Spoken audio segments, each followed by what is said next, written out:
Olá, caro amigo ouvinte, internauta e espectador, sou Rodrigo Geoffroy e este é o podcast Histórias da Nossa Gente, pela Rádio 93 FM, a Rádio que é Show, em parceria com a Academia Barbacenense de Letras, com trabalhos técnicos de Tiago Ávila.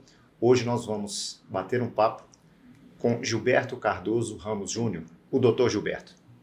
Primeiramente, muito obrigado por ter vindo, ter aceitado o nosso convite, por estar aqui conosco hoje, nesse bate-papo fantástico.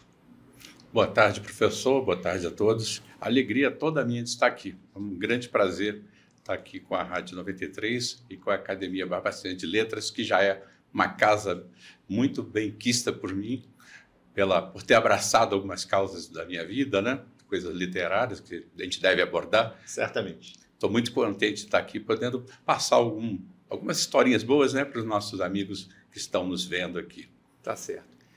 O Gilberto é médico veterinário pela Universidade Federal Fluminense, médico veterinário da unidade K9, é especialista em direito sanitário, especialista em vigilância sanitária, primeiro-tenente veterinário do nosso glorioso Exército Brasileiro, perito judicial e também escritor. E a gente já começa abordando um ponto que é muito interessante, desde lá da era cristã, em Bizâncio, que atualmente é Istambul, foi identificado o verdadeiro tratado enciclopédico de meados do século VI, chamado Hipatrica, compilado por diversos autores, entre os quais Apsirtus, considerado no mundo ocidental o pai da medicina veterinária. O médico veterinário é o profissional que atua pela saúde e pelo bem-estar dos animais, dos seres humanos, pela sustentabilidade do meio ambiente. A Lei 5.517 de 1968 dispõe sobre o exercício da profissão, cria os conselhos federal e regionais de medicina veterinária, órgãos de fiscalização dos profissionais dessa área. Fale um pouquinho para nós como é a rotina do profissional, considerando esse marco legal e, na atualidade, como esse profissional tem, vamos dizer assim, contribuído também em outras frentes que certamente o desdobramento, né, dos tempos tem exigido, tem requerido. E também eu aproveito para citar, até para homenagear, para que a gente possa se lembrar, né, de Dionísio Costa Meili e Dona Naíra Eugênia Lobo, que respectivamente são os primeiros veterinários de que temos notícia no Brasil. Como que eles te inspiram nessa prática tão bacana, nesse carinho, nessa interação tão legal com os animais? Bom, foi muito bacana você ter puxado, né, esse laço bem histórico da medicina veterinária, que poucos conhecem, das origens, né, da profissão, vamos dizer, dos primórdios que foram trazendo a necessidade do médico veterinário para o mundo, para a sua atuação no mundo. Hoje nós observamos, depois de uma formação acadêmica bem densa, a gente percebe a importância do médico veterinário no cenário nacional, que ultrapassa aí muito somente aquele conceito de que o médico veterinário trata animais. Então, desde aquela famosa frase de Louis Pasteur, né? Pasteur falou, né, que a medicina humana cura, né, trata os homens, e a medicina veterinária trata a humanidade. Porque o alcance da ciência da medicina veterinária proporciona ao médico veterinário cientista prover de muitas pesquisas acadêmicas que promovem o bem-estar do ser humano também. Sim. A gente pode dar como exemplo assim, bastante simples as vacinas. A vacina antirrábica foi uma vacina inspirada, né, por Louis Pasteur, que trouxe grande contribuição para a medicina veterinária. Ele era um farmacêutico, mas parece que ele tinha um viés médico veterinário muito aflorado. E a escola francesa de medicina veterinária, que é o Primórdio, trouxe muito essa contribuição também para o Brasil. Inclusive, como você falou há alguns minutos atrás, a minha formação também como primeiro-tenente médico veterinário do Exército Brasileiro traz essa concepção também da antiguidade, que um dos maiores homens, né, vamos dizer, um militar que trouxe a medicina veterinária para o Brasil foi também o tenente-coronel Muniz de Aragão, que é o patrono da medicina veterinária militar, que já também trouxe, era um médico, mas ele trouxe essa contribuição percebendo a importância que a medicina veterinária tem para o mundo inteiro. E isso a gente partilha pouco, alguma coisa na faculdade, mas aprende muito depois, lendo, estudando, manuseando todo aquele arsenal que a gente tem em mãos, como as vacinas, os imunobiológicos, de uma maneira geral, medicamentos, que foram forjados através de pesquisas em medicina veterinária. E eu posso, assim, afirmar, com todas as letras, que há algumas contribuições medicamentosas e de vacina da medicina veterinária se tornaram grandes aliados na medicina humana, para salvar muitas vidas. Na medicina ocidental, né? Sim, medicina ocidental. Entendo. E como é que você pontua essa contribuição, né, vamos dizer assim, que esses veterinários dos primórdios, né, primórdios fica parecendo até que está muito distante no tempo, mas não é bem assim, é porque talvez a história não seja muito lembrada, né, desses dois personagens que eu falei, né, o Dionísio e a doutora Nair, né, como que esse exemplo de doação que eles legaram,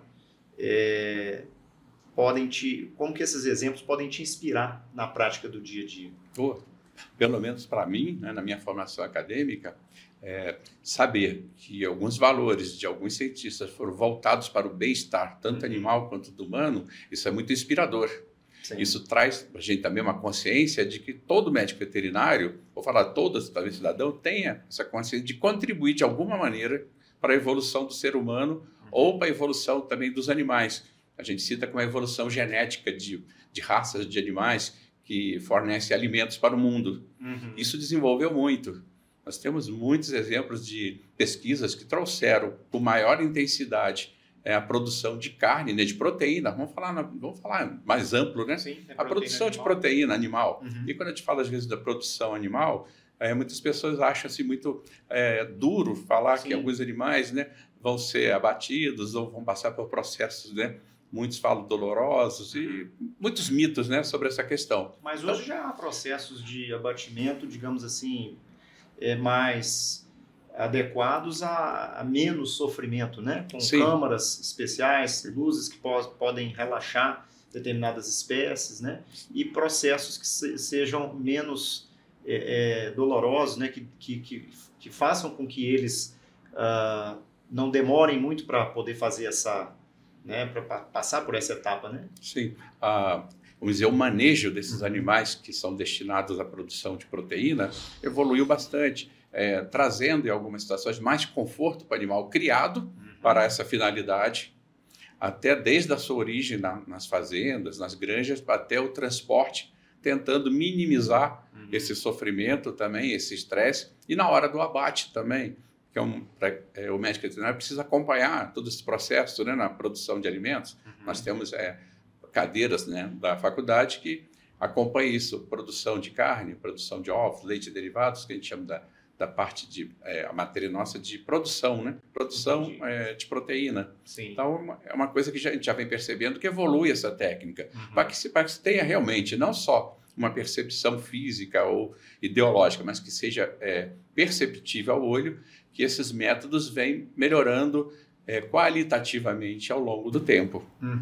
Isso redunda numa qualidade superior da proteína, né? Porque se o animal estiver muito estressado, ele pode inviabilizar o processamento daquela carne, talvez com a musculatura mais retesada, mais tensa, né? E esses procedimentos, então, garantem que a gente possa ter na mesa um produto de qualidade. Eu ainda, antes de adentrarmos um pouco mais nesse tema, tenho uma curiosidade de saber, você tinha citado a questão da interface medicina veterinária com a medicina tradicional humana ocidental, é bom a gente fazer essa acepção, porque não se trata de medicina chinesa, não é uma coisa diferente da outra, naturalmente, mas levando isso em consideração, como é que você vê nesse momento atual essa interface? Ela está muito intensificada, a medicina veterinária com a medicina humana ocidental estão caminhando juntas, ainda hoje estão com pesquisas compartilhadas, com descobertas compartilhadas, visando um bem maior? Sim, com certeza. As faculdades de medicina veterinária, principalmente as faculdades que são, vamos dizer, financiadas pelos governos, tanto federal quanto estadual, investem bastante nessa questão de intercâmbio e na questão científica de produção. não só naquele processo acadêmico de construção de uma tese de mestrado, ou de doutorado, ou de pós-doutorado, por uma causa genérica. Sim. Estimulando, vamos dizer, a sensibilidade do profissional, do cientista, para que ele busque essa interação com outros processos, com outras pesquisas da área humana, como vamos dizer, a medicina tradicional, ocidental, né, humana, para que a gente consiga alcançar, vamos dizer, alguns paralelos e depois juntem essas produções boas, porque a indústria de medicamento evolui muito rápido. São pesquisas que a gente acha assim, por que essa evolução tão grande? É porque já há algum tempo já se vem pesquisando. Então, pegam-se as bases dessa pesquisa ou dessa produção e modifica-se algumas bases. Hoje tem modificadores genéticos, né, para mexer com vacinas. A gente pode citar como exemplo aí a questão da Covid-19, que foi uma loucura, onde as próprias empresas, as indústrias farmacêuticas de grande porte, de produção de vacinas, falavam, não se pode produzir uma vacina de qualidade com menos de 3 anos de experimento, com menos de 3 anos tendo sido feita uma amostra a campo, realmente, né, real, no ser humano, para se estudar a efetividade dessa vacina. E minimizar riscos. E minimizar riscos também, eu acho que é o mais importante. Claro. Vacinas têm risco. Claro, sem dúvida. Eu não sei se todo mundo tem essa percepção. Como tem a bula dos medicamentos, que falam em contraindicações, que às vezes são páginas de contraindicação. Eu cito o caso da minha mãe, que ela lia a bula de medicamento, ela desistia de tomar. Ela pegava uma lupa, ela lia primeiro a seção de contraindicações. Para depois chegar no E depois chegar a uma conclusão que ela não queria tomar o medicamento. Era uma luta para voltar ela à consciência. Então, essa questão da vacina da Covid trouxe vamos dizer, à luz da ciência, essa nova concepção de que podemos produzir alguns produtos medicamentosos, como o imunobiológico, de uma maneira mais acelerada. Foi o que aconteceu. Todo mundo lembra que as primeiras vacinas saíram com 1 ano de pandemia, mas era uma necessidade mundial. O óbito, né, tava muito extenso. Sim. Apesar de tudo que foi cuidado, isolamento social, máscaras e outras, né, desinfecções, tudo isso contribuiu, mas a vacina era necessária. Então, a dúvida de todo mundo fala, mas será que ela foi realmente efetiva?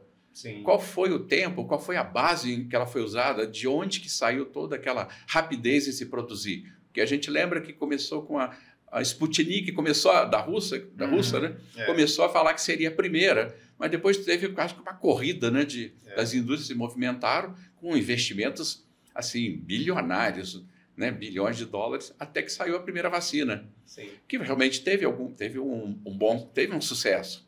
Em vista do que a gente estava vivenciando. O que nós estávamos vivendo teve sucesso. Hoje, lógico, né, tem várias especulações sobre efeitos colaterais. Tem muitos mitos que a vacina iria modificar o padrão genético do ser humano, encurtando a vida, trazendo outros processos. Muitas teorias da conspiração, dizendo que seríamos cobaias de novos estudos, né, de viabilidade no ser humano, de transformações, enfim. Mas a coronavírus, a gente pode citar que era uma doença que no Brasil os cães eram vacinados há mais de 50 anos. Tem vacina de coronavírus para cães. Então, parecia que era uma coisa tão comum. Eu, quando fazia vacina, eu não pensava na coronavírus como uma possibilidade humana. Sim. E também não pensava na viabilidade do animal, porque a gente não via caso de coronavírus. Passando de uma espécie para outra, né? Sim, a gente não via esse mecanismo de transmissão ou ela instalada no organismo de um animal. A gente estudava muito e via muito na prática a questão da sinomose e da parvovirose. E a leptospirose, que é uma doença, vamos dizer, corriqueira, por causa de questão de chuva, presença de roedores nos ambientes. Aí vem aquela água de esgoto que a gente fala nas enchentes, a gente sempre fala, né? Quando eu estava na vigilância sanitária, que a gente deve abordar alguma coisa, certamente, né? A gente que recomendava, não transitem nas águas de enchente, porque elas trazem as primeiras lavagens vamos dizer, das galerias pluviais que estão contaminadas e tem muita urina de rato. Sim. Então, existem casos, vamos dizer, existem dados verdadeiros, que os casos de leptospirose humana, que é altamente letal essa doença. Sim. Tem um índice de letalidade muito grande. Então, aparece essa doença, vamos dizer que ela é sazonal. Ela aparece na época das enchentes, na época do verão. Então, é tipo aquele caso, na época do verão, chuva, previna-se. Não transite em áreas, né? o animal ele tem vacina contra a leptospirose. A gente percebe, né? Se o animal tem, por que o ser humano também não pode ter? Sim. Ser vacinado contra a leptospirose, que causa óbito. Vamos falar também uma coisa muito bacana, que vamos dizer que as vacinas e os soros para picadas de alguns animais peçonhentos, as pesquisas foram de médico veterinário que se estenderam para o ser humano. Então, as vacinas são bivalentes. Pode ser, depois foi levado do animal para o ser humano. E quantas vidas não se poupam, né, com essa tecnologia, com essa interface que você perguntou, né, de os animais estarem da pesquisa humana com a pesquisa médico-veterinária. Isso é muito grande. Então, a partir mesmo de Covid, a coisa andou muito bem para frente e deve andar mais nos próximos anos. Isso é muito interessante porque a gente tem um senso no convívio diário com as pessoas em vários ambientes nos quais a gente está, e também considerando o fato de nós sermos tutores e eventualmente necessitarmos do apoio da medicina veterinária, né? A gente tem uma ideia que você nos ajuda agora a desconstruir, de que, embora caminhos no guarda-chuva da área de saúde sejam caminhos trilhados, né, de maneira separada. Então, eu acho que esse esclarecimento é bastante útil para nós, para entendermos a complexidade dessas pesquisas, né, e o benefício que nós temos, e os animais também têm, certamente, dessa união de esforços, né? Visto que você citou aí 3 doenças que são principais, né, para eles, né, parvovirose, leptospirose e a sinomose, todas até do ponto de vista linguístico com os mesmos prefixos, né, sufixos, melhor dizendo, né? Então, assim, isso é significativo, mas eu vejo que essa interface ela pode nos garantir muito mais avanços, né, no futuro, se a gente entrar nessa espiral, tomara que não, de que esses acontecimentos como nós tivemos agora, a pandemia, né, possam ocorrer em menos tempo, né, e então a gente ficar mais acometido por isso. E um outro elemento que me ocorreu enquanto você fazia essa pontuação é a mudança climática, né, que tem um impacto nisso muito grande. Quer dizer, a leptospirose como você está dizendo, né, ela vem mais na época do verão, com as chuvas. Chuvas agora que nós estamos tendo em muitos volumes que a gente não imaginava em função disso, né? Então, é muito interessante a gente ter essa visão de conjunto, né, de como que esse conjunto trabalha sinérgico, né, para garantir um bem-estar para as gerações futuras, né, para nós que estamos e para gerações futuras. Mas eu aproveito ainda para pontuar um outro lado, uma outra função relevante, né, da medicina veterinária. Na indústria de alimentos, por exemplo, né, o médico veterinário está presente na garantia da qualidade e no serviço de inspeção de produtos de origem animal, como até foi citado, né, não só naquela questão, talvez, mecânica do abate, para poder se disciplinar todo o processo, né, mas eu ainda vou além. Né, por trás do selo do serviço de inspeção oficial, o queijinho Minas que a gente gosta de tomar no café da manhã todo dia, tem o selinho lá, dentre outros produtos, né? Tem um veterinário que atesta e assegura que o produto foi produzido, né, dentro de padrões internacionais de higiene, segurança, biossegurança, na verdade. Como é que é o trabalho do médico veterinário nesse serviço de inspeção sanitária que nós temos no Brasil? Desde o principal, desde o federal, mas é possível que nós tenhamos também os regionais, né? Quais são as noções básicas de direito sanitário que são necessárias à atuação desse profissional que tem esse papel também de garantir essa sanidade alimentar da população humana? Bom, isso é uma coisa muito interessante de a gente abordar, porque nós estudamos na faculdade a tecnologia de alimentos, que envolve, né, a maioria dos alimentos que tem relação que chama de origem, de POA, a gente olha às vezes, né, produtos de origem animal, que necessariamente precisam de tecnólogos ou de médicos veterinários que tenham como base anatômica os animais, que entendam as doenças, o processo, né, o processo saúde e doença dos animais que estão envolvidos no abate ou na produção do alimento. Vamos dizer, a indústria de rações aproveita, vamos dizer, subprodutos de frigoríficos, abatedouros, para poder fazer alguns componentes que vão na ração, para poder fazer garantir que aquele subproduto esteja em condições saudáveis de entrar em algumas composições.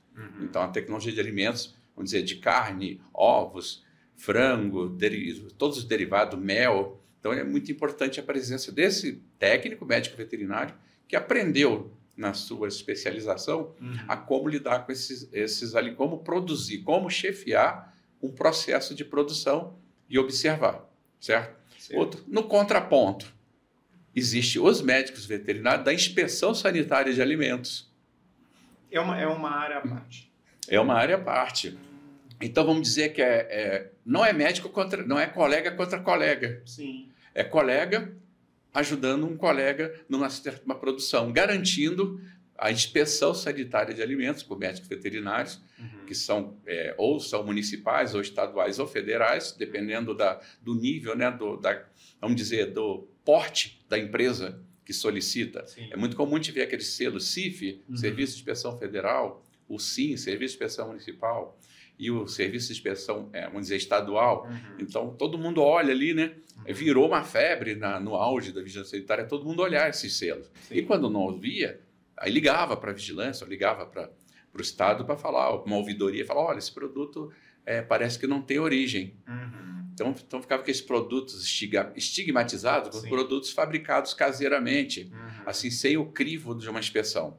Então, o que eu queria contrapor aqui? O médico veterinário está garantindo a produção de um alimento numa indústria. Vamos sempre botar como exemplo embutidos, enlatados, que são processos muito mais elaborados e que processam mais riscos. Sim. Aí nós vamos entrar com direito sanitário na sua pergunta.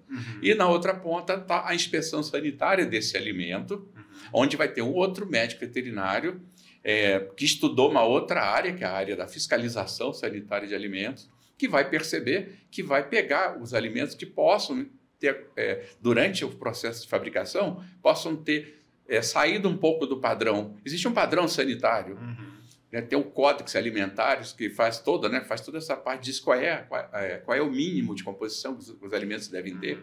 Então, tudo tem uma norma rígida. E uma margem também. Sim, né? tem suas margens vamos dizer, de tolerância para a fabricação. Aí entra também a questão da embalagem, a questão da rotulagem. Tudo isso entra na produção também. Então, tudo isso é, vamos dizer, alvo de uma fiscalização. Então, tem um colega lá dentro garantindo também que não saia daquele estabelecimento ou daquela indústria um alimento com risco. Que bacana. No direito sanitário, qual é a concepção maior legal? Vamos observar se os produtos obedecem à legislação em vigor. E outra coisa, o conceito que é mais atual hoje em dia para a saúde pública, tanto humano quanto animal, que é a questão do risco. Nós trabalhamos no risco sanitário. O que é o risco sanitário? É o que se faz de errado que possa aumentar a probabilidade de um evento adverso acontecer. Existe a questão do perigo e do risco, mas nós trabalhamos no risco. Por quê? Porque se você produz o alimento na norma técnica dele, o risco de acontecer uma contaminação é muito pequena.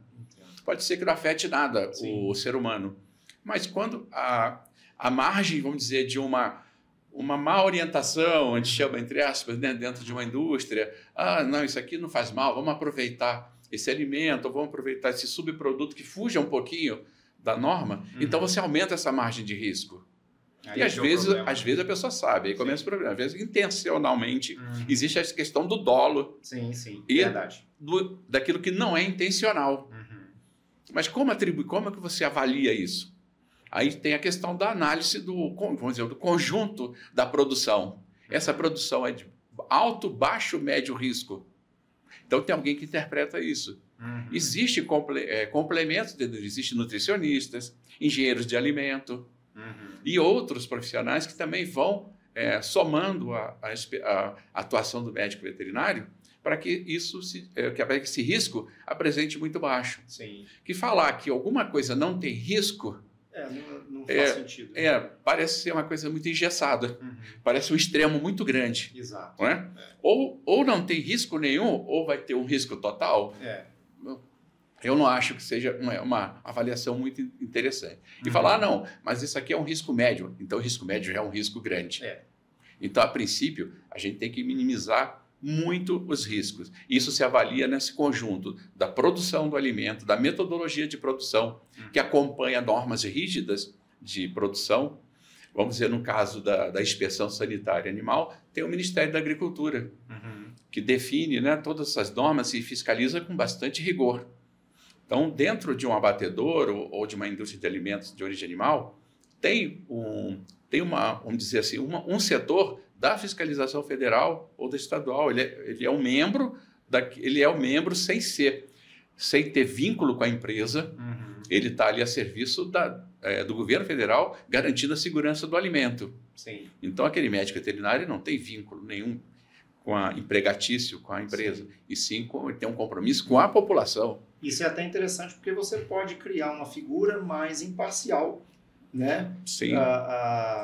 Defendendo ali direitos, né, de uma coletividade e minimizar, por exemplo, o risco de ser eventualmente cooptado por alguma outra força, né?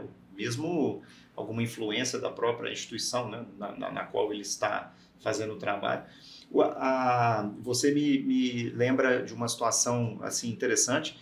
As pesquisas que são feitas, por exemplo, nesse campo da inspeção, à medida que os riscos ocorrem, né, em maior ou menor grau, elas têm sido capazes de direcionar novos caminhos, aperfeiçoamentos na legislação, aperfeiçoamentos em processos de fiscalização para minimizar tanto quanto possível. Não vamos chegar talvez numa asepsia, numa ausência de risco. Acho que isso aí realmente é meio despropositado, mas assim, garantir um padrão de qualidade o mais alto possível. Essas pesquisas elas têm conseguido aperfeiçoar esses processos de checagem, de inspeção, de fiscalização? Sim, Rodrigo, tem sim. Esses caminhos anteriores que levaram a alguns processos alimentares de indústrias fracassarem por erros, vamos dizer, primários, às vezes intencionais em formulação, isso aí que a gente chama das fraudes ou de um acidente em indústria, a gente pode citar bem recente o caso daquela cerveja. Sim, né? Verdade. Uma cerveja muito bem conceituada no mercado, que de repente apresentou um processo errado, que inclusive levou pessoas a óbito. Bem lembrado. Uma coisa assim muito, vamos dizer, apareceu quase que do nada. Sim, não fazia parte do processo. Até hoje a empresa alega que não houve nenhum tipo de intenção. Foi uma coisa eventual que aconteceu que talvez eles não saibam explicar até hoje. Sim, muito triste realmente. Né? Foi bastante, assim, foi uma coisa dura, porque já era uma empresa sólida, sim. Uma reputação enorme. Numa época do ano assim, de alegria, de confraternização, sim, né? Sim, exatamente. Então, foi uma coisa assim que traz assim, de uma maneira para outra problemas sérios. Sim. E pegando esse gancho dessa cervejaria, o que aconteceu? A pesquisa do produto lá do etileno glicol nas bebidas, ela não tinha um padrão definido, não tinha um teste que fosse feito rotineiramente, já como segurança. Isso foi desenvolvido na Fundação Ezequiel Dias, na FUNED. Eles conseguiram, compraram um equipamento, investiram para poder desvendar o caso daquela cervejaria. Interessante. Né, o que aconteceu. Então, é um exemplo de que a coisa evolui com a necessidade. Porque ninguém estava prevendo que poderia acontecer isso. Isso, vamos dizer, seria para a pessoa mais pessimista do mundo, falar, não, pode acontecer a contaminação, seja por um caso de etileno glicol. Não. Foi uma coisa que apareceu do nada, causou muito espanto, sim. Vamos dizer, em toda a sociedade, nas indústrias produtoras de alimento. E, fato, isso levou todo o processo de produção de cervejaria e até o de fiscalização a rever processos de como é que a gente vai aumentar a fiscalização, ou dizer, como é que nós vamos testar as amostras dos produtos para que eles não tenham um novo direcionamento. Então, as normas evoluem, às vezes, dentro de um evento adverso, fatalmente, que às vezes não se pensou que poderia acontecer, porque aquilo não aconteceria nunca dentro do processo de cervejaria. Não teria como acontecer. Só por fraude. Ou intencional ou não. Sim. Isso é que não se sabe qual foi a origem disso, né? Mas esse é um exemplo de que a lei precisa estar sempre atenta. A pesquisa, principalmente, precisa estar muito atenta. A gente precisa fazer a gente chama de predição. A gente precisa pensar em tudo. Por isso que a ciência, o cientista, ele tem essa mente, né, voltada para o inusitado.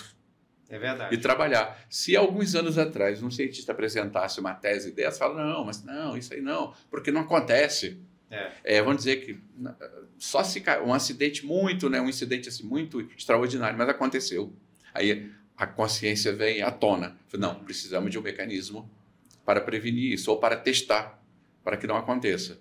Então a lei evolui muito em função disso também. O direito sanitário evolui muito em função disso. Todas as normas estaduais, federais, municipais evoluem em cima disso.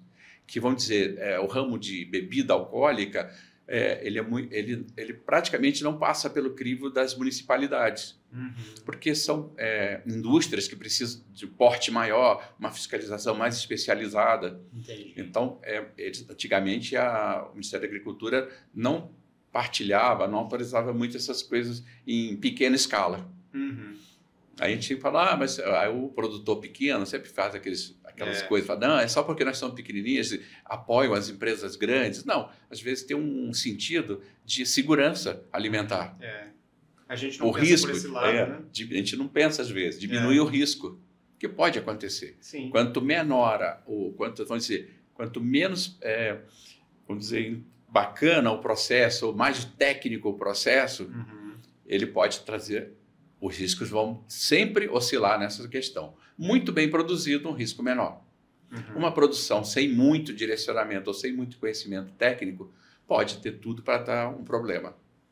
Então, esse da cervejagem, para mim, foi um exemplo muito bacana de como que as coisas evoluem na técnica, na tecnologia de produção de alimentos. E é muito interessante você falar isso para nós, para o nosso ouvinte, para o nosso espectador, para o nosso internauta que sempre nos prestigia, tem nos prestigiado com a audiência, a gente tem acompanhado muito, a gente aproveita mais uma vez para agradecer sempre, porque a gente sempre faz pensando no feedback, né, no retorno que a gente pode ter, nas contribuições que a gente pode ter, e é interessante porque assim, você está abrindo um leque de concepção a respeito da atuação do profissional de medicina veterinária, que eu volto a dizer, sem querer ser chato, repetitivo, mas é porque a gente parece que isso está sedimentado na sociedade, essa visão que a gente cria estanque em caixinhas, né, de cada um atuando na sua seara, tentando fazer o melhor, tudo bem, isso aí é louvável, mas a gente, por vezes, não tem oportunidade de ver um profissional ponderar, mostrar, explicar essas inter-relações que a gente comenta, né, esse alcance que determinadas áreas do conhecimento humano têm e que a gente, às vezes, num simples relaxamento de final de semana, saboreando a sua bebida preferida, seja alcoólica ou não, a gente não se dá conta de que tem alguém lá, alguém dessa área, que eu já tive de manhã, levei o pet para vacinar e tal, e a gente não sabe. Eu acho muito interessante, muito informativo, muito necessário que a gente faça esse trabalho também. Na verdade, muito mais até você, mas nós aqui em conjunto acabamos deixando essa contribuição, ao menos a gente espera que seja assim. Então a gente não tem, às vezes, muita noção desse alcance, né, desse escopo que determinadas áreas têm. Isso é muito interessante. Eu concordo com esse exemplo, que para nós foi assim, muito marcante, muito triste, né, por várias razões, que a gente comentou assim, algumas, mas realmente eu acho que esse é um caso que está muito perto da gente ainda, né? Literalmente falando, e ilustra bastante esse processo, essa outra área de atuação que é muito relevante e que, por vezes, a gente passa meio batido. Já dá como certo, porque, como você está dizendo, são empresas maiores, né, de médio, grande porte, elas têm que atender a determinadas exigências realmente, então a gente dá aqui como certo, abre a garrafa e toma, e não se preocupa, né? Só numa hora dessa que a gente se dá conta e eventualmente até passa a valorizar mais o que aquele profissional faz, por que tanto tempo de formação, por que o componente científico entrar numa hora dessa, em todas as horas, mas sobretudo numa hora dessa, para poder tentar oferecer as respostas que a gente precisa, né, e evitar problemas maiores no futuro. Né? Sim, eu sempre falo, Rodrigo, que enquanto nós dormimos, existe alguém acordado que está... velando pelo nosso sono, pela nossa segurança. Tem razão. Quando a gente fala em segurança alimentar, muitas pessoas não dão conta da dimensão, do tamanho dessa palavra, que é um alimento seguro, que vai tirar a pessoa de uma hospitalização, que vai nos poupar de doenças, que vai, enfim, vai trazer menos tristeza para algumas casas, como é o caso do botulismo, Sim. que tinha enlatados, que acontecia há muitos anos, eu não ouço falar em casos de botulismo enlatado.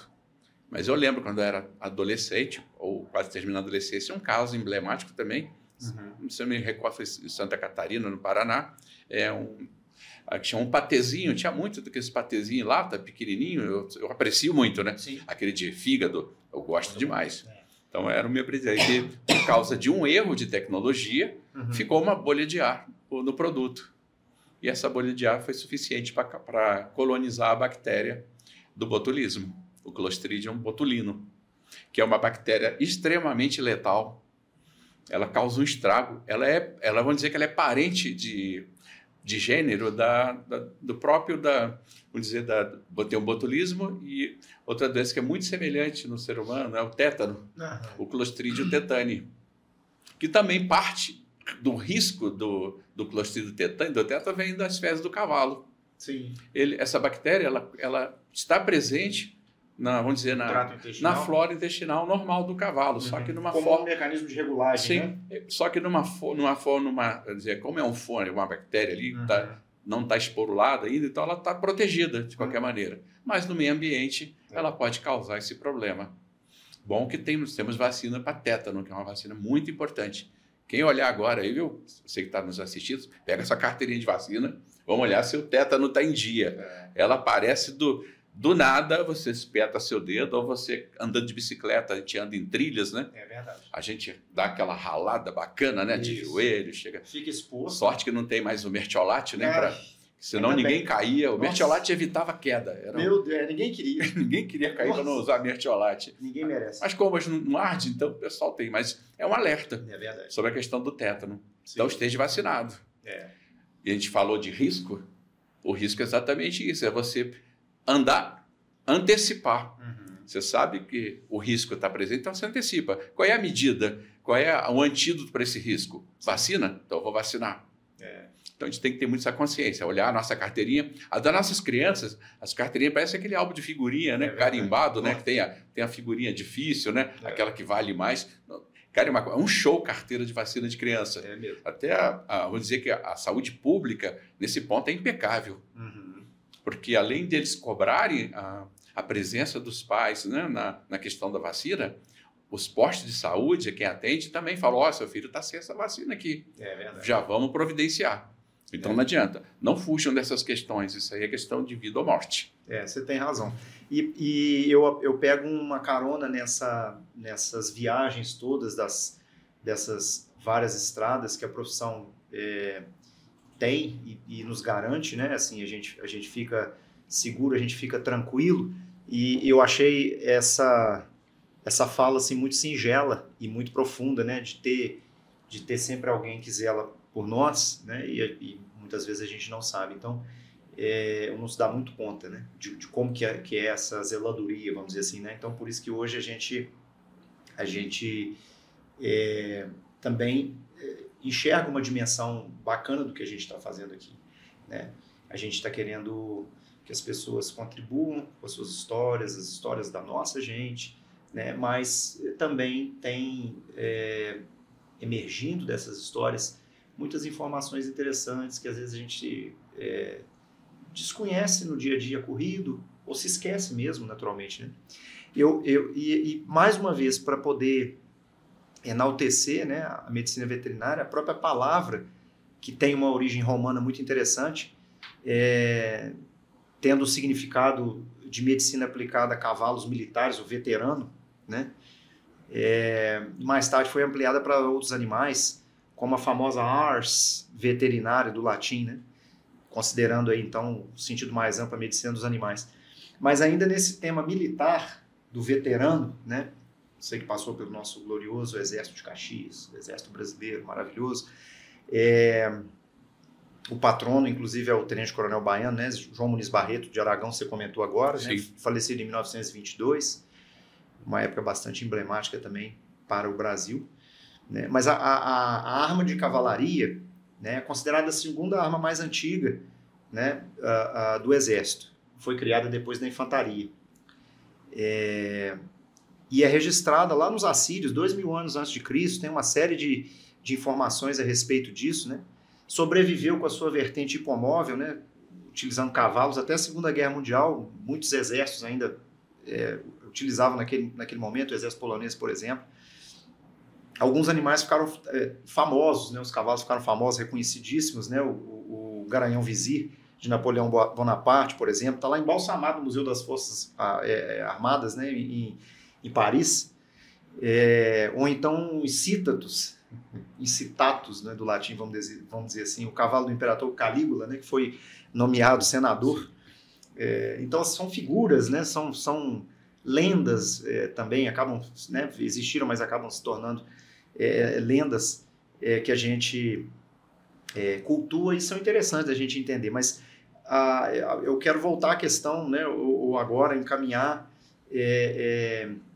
a área da medicina veterinária para a acepção, né, da profissão militar, quer dizer, o médico veterinário militar, né? Como é que foi essa sua experiência como médico veterinário do Exército Brasileiro, considerando essa questão, né, que a cavalaria é tradicional, mesmo que hoje ela tenha mudado um pouquinho a sua, né, tenha saído do campo hipomóvel para os blindados, os carros de combate, enfim, né? Houve uma mudança, mas ainda assim aquela tradição maravilhosa permanece. Como é que é o trabalho, né, do médico que trata desses animais, desses cavalos que são super bem preparados, como, por exemplo, a gente pode ver lá na AMAN, né, numa unidade de escola do Exército que é muito reconhecida no Brasil e que tem abriga essa arma, vamos dizer assim. Sim, muito interessante que você você fez uma leitura histórica, né, do cavalo, vamos dizer, do equino, né, na história humana. E a gente pode complementando, né, antes, porque o cavalo ele teve uma importância fundamental na civilização humana. Sem o cavalo na nossa história, o que seria da evolução humana? Muito interessante. Eu sempre falo brincando que uma carroça é a picape antiga, porque tem um HP, exatamente, tem a cabine e tem um piloto. Então você fala, ó, aqui está passando uma picape antiga, que a venda nas concessionárias da época que tinham, né, que é interessante. Sim. Aí as cabines foram evoluindo. Aí passou de 1 HP para 2 HP. Uma coisa assim que acho que todo mundo já viu com muita admiração, as carruagens americanas, aquelas que desbravaram o oeste, que eram os ônibus de viagem. Verdade. Né? As diligências. Eram os cabinados da época, né? Era elegante, viajava na janelinha, chegava com poeira até, mas tinha às vezes 6 cavalos, então já era um motor mais potente. Exatamente. Já tinha uns 6 HP de potência, né? Até a física se serve do cavalo, né? Para poder oferecer o conceito de cavalo. Aí já tinha aquela questão da estrada boa, da estrada ruim para carroça, a roda que saía, tinha que ter o cocheiro, que era, vamos dizer, não era nem um borracheiro, era um madeireiro, era uma roda de madeira revestida por uma borracha, né? Então, para consertar. Verdade. Então, é muito interessante a gente perceber o cavalo. Talvez muitos no filme, para mim, sempre olhei em filmes de faroeste, os animais como estava ali, são os coadjuvantes da história, mas eu sempre olhei para eles com carinho, porque a gente via a importância deles. Verdade. Mas os cavalos que faziam corrida, vamos dizer, quem que não conhece o cavalo do Zorro? Nas duas versões, do Cavaleiro Solitário, que é o cavalo branco, e o do Zorro, propriamente dito, né? Vamos dizer que o hispano-americano, né? Que era acho que era o Tornado, chamava ele, o cavalo negro bonito, lindo. Então, eu sempre achei... E o cavalo era adestrado, ele chamava, ele fazia tudo, né? O cavalo do Beto Carreiro, né? O cavalo do Beto Carreiro também. Um personagem do Brasil, né? Que sentiu tanto a morte do fiel amigo, que também acabou ficando com ele até depois O do Zorro lá, do branco, era o Silver. Silver, né?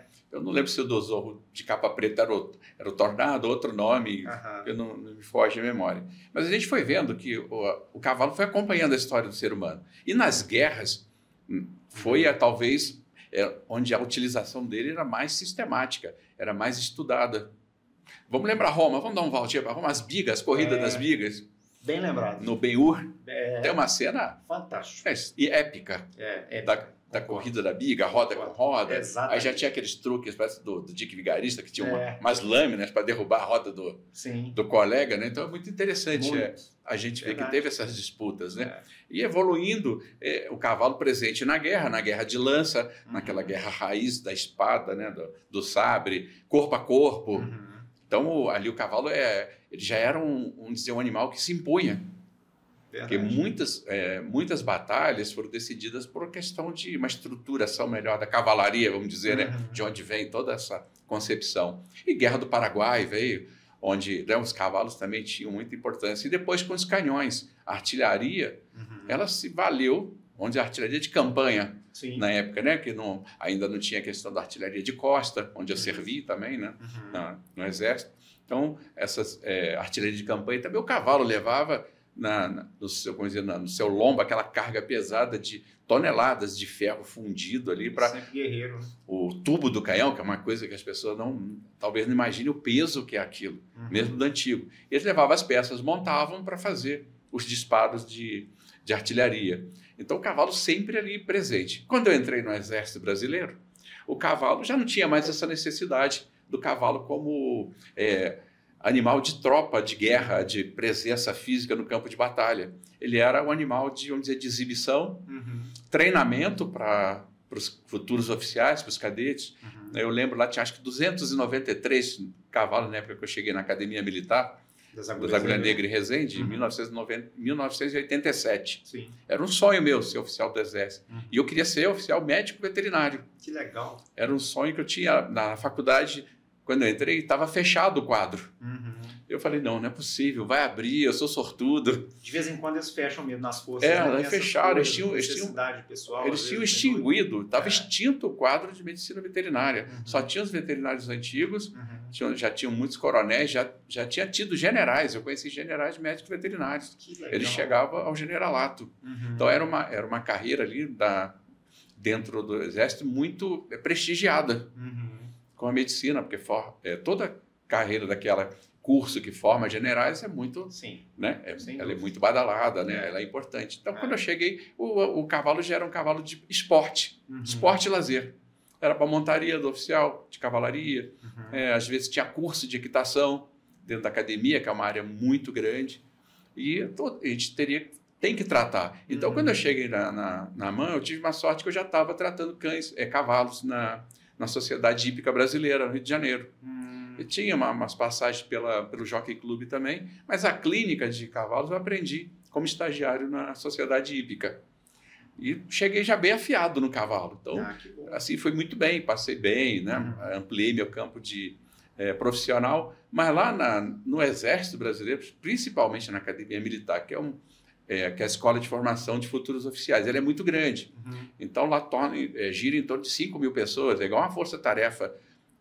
O número de uma força-tarefa de um porta-aviões de magnitude grande, americano, né? 5 mil. Então, entre civis, militares e prestadores de serviço. Então, tem um rancho também proporcional, muito grande. Então, no Exército, eu como médico veterinário, achando que eu ia para a parte de animal, de cavalo, eu fui levado para um continente de possibilidades outras. Inspeção de alimentos, clínica de pequenos animais, clínica cirúrgica e clínica de equinos. E outra coisa também que eu aprendi, que na faculdade a gente não tinha essa formação, ferrageamento, a arte da ferradura, de como fazer o animal andar com a ferradura adequada aos seus pés, ao seu casco, também, vamos dizer assim, a grosso modo, né? Que interessante. Cada cavalo, cada equino tem um jeito de pisar. Uns podem ser padrão, outros podem ter um desvio para a esquerda, um desvio para a direita. Aí a ferradura é moldada de acordo com a necessidade do cavalo. Isso, o pessoal do Jockey Club veterinário, às vezes, ia fazer esse curso nos Estados Unidos de ferrageamento. Que interessante. Então, eu conseguia, olhando as apostilas antigas de ferrageamento, ter uma base com isso. Então, no Jockey Club da Gávea, né? Sim, no Jockey Club da Gávea. Aí de São Paulo também mandava seus melhores veterinários para fazer curso de ferrageamento, que é uma ciência. O ferrageamento de cavalos de salto e cavalos de corrida é vital para aumentar, prolongar o conforto e a vida útil do equino, que ele pode sofrer acidentes por um erro de ferrageamento. Tem ou razão. fazer um tipo de lesão na perna que desvia ângulos, né? Porque o cavalo ele é todo angular. Então a gente tem várias medidas. Se ele estiver fora disso, ele pode ser até encostado de vamos dizer, para ser um atleta, para despontar como atleta. Pode ir para uma reprodução, pode ser um belíssimo animal de reprodução, sim, mas às vezes ele fica inviabilizado para corrida ou para esporte. Então eu comecei a ver. E também outra coisa que eu não tinha noção, que o médico veterinário era tão importante na epidemiologia. Eu falei, gente, comecei a trabalhar com... Isso lá na caserna. Na caserna. Aí a gente tem a formação, mas eu até então não me atentava. Aí comecei a fazer controle de vetores. Pombos, muito interessante, que teve casos de pombos que propiciaram casos de aborto com toxoplasmose. Olha. Na área de moradia, né, dos oficiais, com sujeira em caixa d'água. Então a gente vai descobrindo controle de roedores por causa do rancho, onde tem alimento, tem grãos. Os ratinhos estão sempre ali presentes, né, com toda... Firmes, né? Firme e forte, com toda a sua tropa. Verdade. Então comecei a aprender um campo novo, combate a mosquitos.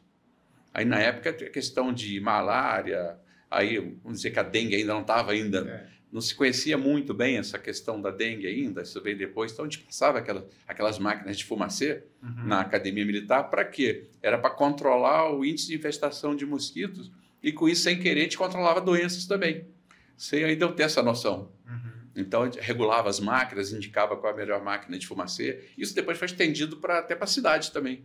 Essa técnica, né, da máquina de fumacê que a cidade não tinha e a prefeitura às vezes solicitou. Pô, empresta para a gente passar num bairro que está com alto índice de infestação de mosquito. Aí na época a gente conhecia mais o Culex. Sim. O Aedes começou a vir, o Aedes aegypti, a gente achava que era uma coisa silvestre, depois foi chegando de mansinho, né, nas cidades, e hoje é uma coisa impressionante o grau, né, de letalidade e de manter doentes, né? Então, vamos ver, nós estamos aí vivendo dengue, uma grande maciça epidemia de dengue. Concordo. Né? Infelizmente. Está uma coisa assim muito absurda. É difícil o número de doentes para comportar o número de profissionais, para comportar o tratamento para todos, é bem difícil. E vamos dizer que o tratamento espacial, ele precisa ser muito bem feito, muito bem planejado. É uma doença sazonal também, ela aparece em determinadas épocas do ano. Sim. Então, para minimizar esse risco, fazer o quê? A predição. Vamos fazer a prevenção. Lembrando, né, da parte... Uma coisa importantíssima que eu vou falar aqui, todo mundo tem que estar atento para isso. Nós vamos entrar agora na janela da febre maculosa. Nós ainda estamos tendo episódios chuvosos, né, ainda com criatórios de mosquito, mas vai chegar uma hora que a dengue vai mergulhar para baixo. Os casos vão ficar muito pequenos e vão aparecer outras emergentes. Vamos dizer, com a menor intensidade de acometimentos, mas a febre maculosa é muito letal. Ela é muito perigosa, que é transmitida por carrapato. O famoso estrela, né? Carrapato, que é o Amblyomma cagenense. E que agora já até a ciência, olha como a ciência evolui, já mudou esse conceito do Amblyomma cagenense e abriu um leque para outras espécies, para uma outra designação regional por regiões. Estudaram que o Amblyomma aparecia na região com determinada tipicidade morfológica e, vamos dizer, de transmissão também. Então, isso se observou na região sudeste, na região, vamos dizer, sul, centro-oeste. Então, mudaram a designação, as classificações. E essa classificação, esse trabalho, eu apresentei na guarda como instrumento de aprender a lidar com a febre maculosa. Sempre na questão da prevenção. Como prevenir, como identificar, como mapear áreas de risco. Se você costuma pescar em determinado local, se aquela área estiver mapeada, vai ter uma plaquinha lá, alto risco para a febre maculosa em determinada época. Então, você não vai para lá. Exato. Então, esse é um trabalho que precisa ser feito. Eu passei esse trabalho também para as prefeituras de Antônio Carlos e Alfredo Vasconcelos. Os técnicos da vigilância epidemiológica foram muito, vamos dizer assim, muito receptivos a receber essa informação. E levaram, e nós estamos aí tentando fazer esse trabalho junto também com o Instituto Federal. Entendi. Já conversei lá com a professora Alcimara para ver se a gente consegue também, como lá é uma área de abrangência, que tem os equinos próprios também, e como é uma escola de formação... Um campus fazenda também. Exatamente, tem risco, que tem adolescentes que estão ali transitando. Então, vamos dizer, pode aparecer um caso lá, pode, ou esporádico, É uma epidemia? Não vai ser uma epidemia, porque nem todo carrapato, o filhote, né, a larva do amblioma está contaminada com a rickettsia, né, da febre maculosa, mas a gente pode treinar e capacitar os alunos também, professores, para fazerem a prevenção nessa época. Entendi. É um trabalho muito interessante. Verdade. De epidemiologia. E que vai marcar muito, né, a formação deles, porque eles vão, na prática, agir tentando se prevenir, tentando, né, auxiliar no mapeamento dessas regiões, lá dentro mesmo, né? E acho que tem um grande alcance, né, uma grande vantagem para todos nós. E a gente, mais uma vez, não imagina o campo de atuação do veterinário. Agora, o interessante, essa informação que você nos traz mais recente, desse mapeamento, porque nos parece que a sina, ou melhor, né, o caminho natural pode estar sendo cumprido do ponto de vista evolutivo, darwiniano, né? Quer dizer, ele morfologicamente está se diferenciando porque isso pode ser uma nuance da evolução. Sim, certamente. É uma adaptação da espécie ao ambiente que está exigindo essa adaptação, né, para que ele consiga sobreviver, se procriar e, enfim, defender sua geração, sua espécie. Né? Eles estão sofrendo mutações genéticas interessantes que estão sendo mapeadas, já está reclassificado, e isso ajuda, né, até no combate. Porque pode ser que alguns outros medicamentos podem ser levados em consideração no caso de uma resistência. Né? Mas o importante é as pessoas saberem dos riscos que estão correndo nesses períodos. Verdade. E a febre maculosa se estende de abril até outubro. Quer dizer, é um período muito longo. Quanto maior a seca, maior aumenta o risco, né, de transmissão da doença. E eles estão vindo mais agressivos? Certamente. Sim. Esse é que é o problema, né? A gente não se dá conta dessa questão, mas ainda pegando um pouquinho dessa experiência do quartel, no século XX a arma de cavalaria já sofreu uma modernização inconteste, né? Incorporou os carros de combate, como a gente comentou, né?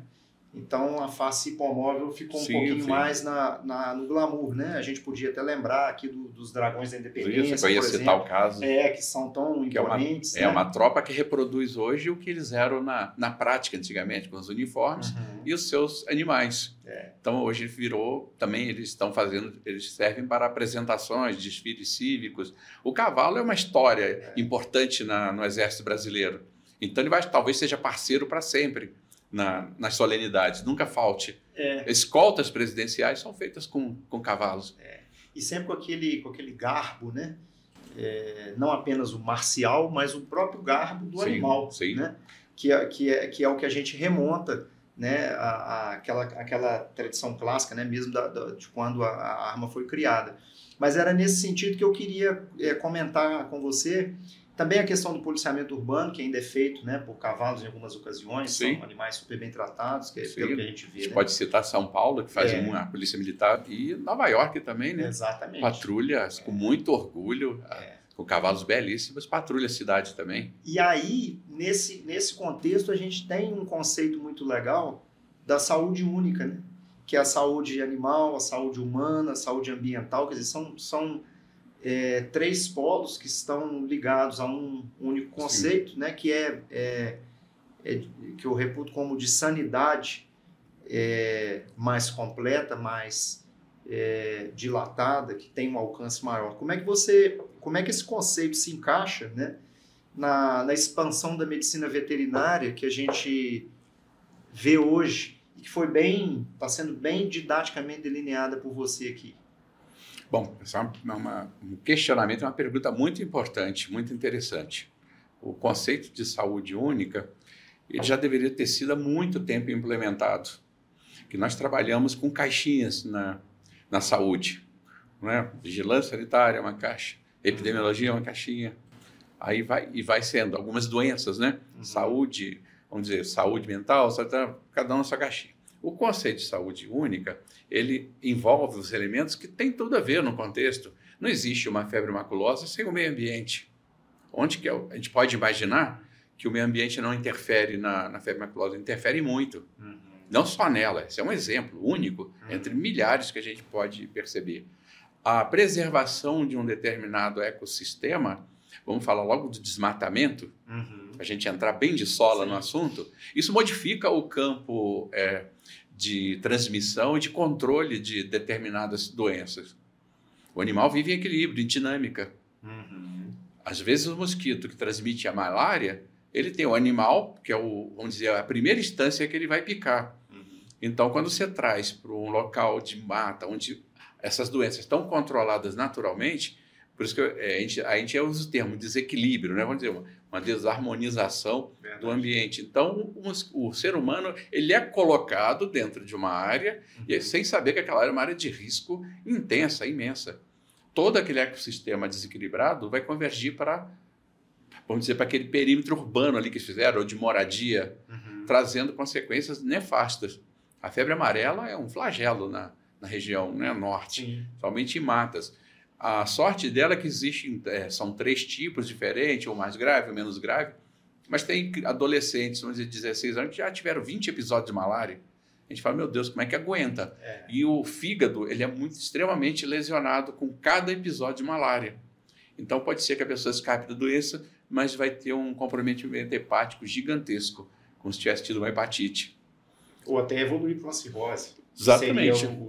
Sem a pessoa mais desagradável. Sem a pessoa não ter experimentado nunca na vida uma gota de álcool, que é vamos dizer, que todo mundo associa a, vamos dizer, a hepatite ou a esse câncer, né, do fígado, a bebida, a cirrose, né? Então falando, porque bebeu muito, fulano, mas isso pode acontecer até com a ingestão de medicamentos inadequados que forçam, né, o fígado, depende da resistência de cada um. Então, a saúde, né, única, ela traz essa caixinha para dentro. E a doença, vamos falar, a gente falou da saúde, animal, meio ambiente. Ser humano, meio ambiente. Também, ser humano, meio ambiente. E ser humano e animal. Então, estão dentro desse conceito também. As zoonoses. Conceito de zoonose, que são doenças transmitidas do animal para o ser humano e vice-versa, né? Do ser humano para o animal. Então, onde que esse ser humano está com esse animal? Ele está no ambiente. O ambiente, eu falo que vamos dizer, o espaço geográfico ele é de uma riqueza de detalhes e de observação, de prevenção de muitas e muitas situações de doença, porque não se estuda o ambiente geográfico. Onde que acontece enchente? Aí ninguém faz muito essa pergunta. Acontece na rua tal, todo ano enche. Agora, alguém já estudou esse ambiente geográfico em volta de como é que qual é a conformação dele, de onde que essa água está vindo, de onde que ela represa? Dengue é totalmente dependente do ambiente, o espaço geográfico. Uma concepção mais ampla, vamos mais longe, violência. A violência urbana é diretamente proporcional ao espaço geográfico. De que maneira? Onde eu não tenho espaço geográfico agradável, a gente percebe, infelizmente, muitas situações difíceis. Que aquele espaço geográfico ele adoece ou não a pessoa. Verdade. Não sei se você concorda comigo. Concordo. Se você, naquele espaço, você não oferece as condições de saneamento básico, que é uma outra, são 2 palavras, para mim, magníficas, saneamento básico. Onde uma cidade é bem estruturada no saneamento básico, e quando a gente fala de saneamento básico, a gente fala de água. Água potável, água tratada, e outra coisa, a água passa por nós e ela vai embora de outra forma. Sai uma água com algum tipo de contaminação, ou com detergente, ou com solução cáustica, ela precisa ir para algum lugar. Exatamente. Ela precisa ser tratada. Então, no ambiente urbano, a água precisa ser tratada para o consumo humano. Você já faz na mente assim um fluxo, né? Do bem. Então, essa água é tratada, ela é consumida e ela é despejada. A água de lavar roupa, a água de louça, nós aproveitamos a água, mas tem outras formas que ela é levada ao meio ambiente, são os detritos, né? Os detritos orgânicos. E depois ela vai para algum lugar. Antes dela ir... Hoje elas vão para os córregos. Vão para onde? Vão para um rio. Mas esse rio flui. A água daqui, o rio daqui, flui para um outro município, e do outro município para outro, e assim sucessivamente. Então, essa água precisa ser tratada. Esse esgoto precisa, é uma necessidade muito grande. Isso é evolução. As doenças não é bola de cristal, as doenças vão diminuir. A insatisfação pública vai diminuir. A onda de violência vai ser menor. Quem percebe o ambiente geográfico, tem pessoas que devem estar batendo palma, outros estão falando assim, nossa, porque isso não tem nada a ver. Mas quem entende do ambiente geográfico já vai entender que primeiro você tem que entender para depois de você combater. É uma ponderação interessante porque assim lança um raciocínio para uma concepção mais ampla, mais integrada do que seria essa saúde única, né? Que também é um outro conceito, talvez pouco conhecido, e que às vezes a gente não compreenda porque acha que há várias caixinhas e que estão separadas ou que devem atuar de maneira separada, né? A gente não vê essa integração. Eu concordo, inclusive, nós temos números quanto ao saneamento básico que são, no Brasil, ainda muito aquém do que nós deveríamos ter, sobretudo nos estados do norte, né, que tem uma deficiência infraestrutural nesse quesito, né, muito grande, e num local que talvez devesse, né, todos os locais, claro, devem ser bem assistidos nesse sentido, mas lá como nós temos uma floresta, né, e dali, aquele bioma é um bioma muito rico, né, quer dizer, a gente pode estar abrindo frente para poder trazer mais problema, não avançando nessa infraestrutura, né? Então, eu acho interessante você ponderar isso também, porque, eventualmente, as pessoas podem não perceber que a medicina veterinária está se ocupando disso, né? Dessa totalidade, dessa sanidade. Ela está dentro desse total. contexto. O médico veterinário é participante em todos esses contextos. Pois Eu vou até mais longe, arriscar até na questão da educação também, o médico veterinário também, não só como estudante, mas como professor também. Docente e discente. Ele tem que participar dessas questões educacionais. A escola precisa ter o médico veterinário. Verdade. Por quê? Porque essa consciência de doença, de transmissão de doença, o entendimento... Por que a educação tem que estar dentro da saúde única também? Porque o entendimento do processo saúde e doença, a gente estuda muito isso no direito sanitário, na nossa formação, tem que estar ao alcance das pessoas, tem que estar na compreensão desde pequeno. A criança tem que saber como é que as pessoas adoecem, como e o porquê, né? Por que a pessoa adoece? Por que as coisas são levadas depois, se não for tratada, vai levar a um extremo, de um óbito, né? De altas hospitalizações que às vezes desnecessárias. Sobrecarregando o sistema, inclusive. Sim, exatamente. Que já tem as suas deficiências. Às vezes. Esse lado do tratamento, né, vamos dizer, na saúde humana é muito caro. Sim. É muito caro. E o tratamento da saúde animal ainda engatinha, ainda patina, né? Verdade. É o carro sem tração que quer subir a ladeira por lama. Então sobe um pouquinho, volta para trás. Isso precisa evoluir também. Isso também é questão de saúde para o ser humano. Sim. A saúde do animal impacta diretamente na saúde do ser humano. E hoje está indo mais longe ainda.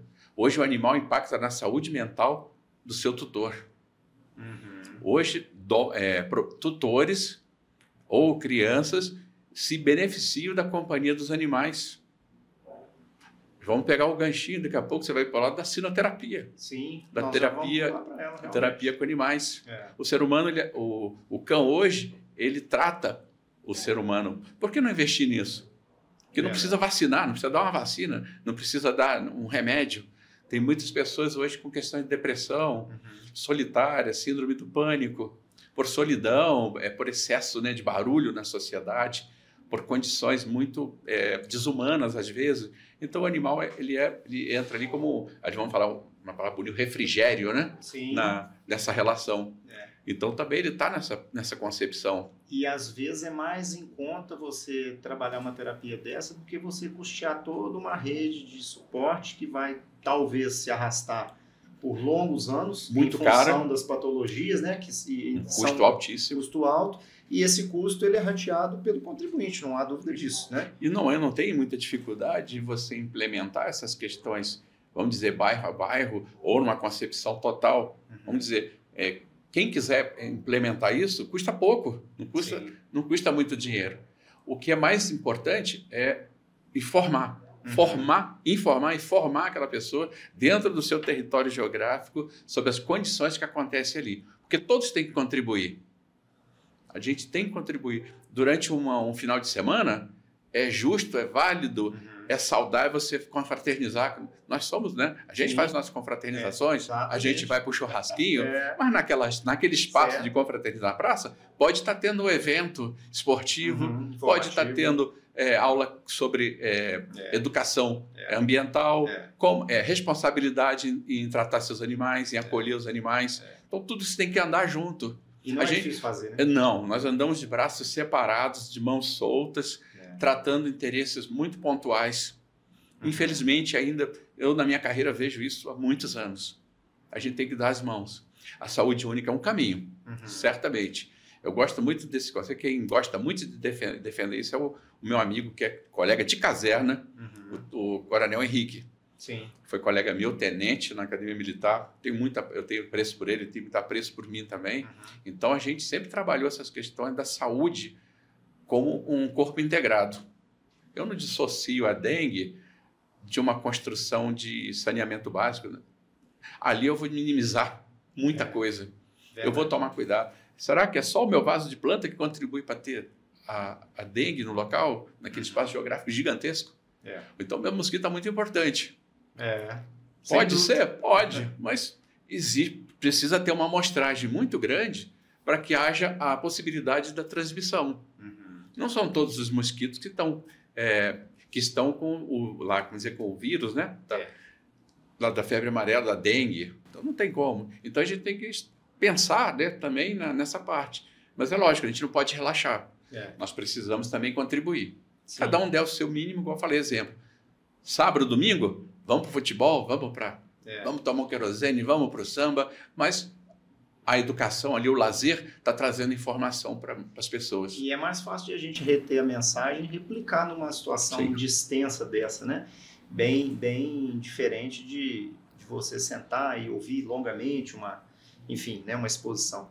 Mas eu pegando esse gancho que você já introduziu para nós, né, a sinoterapia ou a terapia facilitada por cães, TFC, é uma atividade que utiliza o cão como facilitador do processo terapêutico, né? O J. Dott tem um livro, Terapia e Animais, e ele fala que os gregos já criavam esses cães, né, como terapeutas auxiliares, porque acreditavam nessa visão holística, né? E assim, também acreditavam muito que as doenças podiam ser curadas de uma outra forma. Como é que funciona na prática essa terapia, né? Como é que ela tem sido desenvolvida? Como é que ela tem se desenvolvido, melhor dizendo, em Barbacena? Tem algum tipo de especialização nessa área? Qual o credencial que o médico veterinário precisa ter para atuar nessa área? E qual é a contribuição, ou quais são as contribuições, vamos dizer assim, da TFC, né? A terapia facilitada por cães, ou sinoterapia também, para aquelas pessoas que são acometidas pelo transtorno do espectro autista, que hoje tem se revelado uma realidade comum, né? E que a gente precisa ter consciência e precisa saber dar o conforto e o acolhimento na sua integralidade, para que essas pessoas continuem integradas conosco, nas acepções que elas têm e podendo, né, desenvolver as habilidades que elas têm. Então, eu gostaria de aproveitar esse momento para a gente poder, que é um momento, né, lembrando da pedagogia do final de semana que você citou, num momento de relaxamento, esse tipo de terapia que também poderia acontecer, como é que ele está desenhado aqui na nossa cidade? Rodrigo, bacana, né, a gente estar falando sobre isso.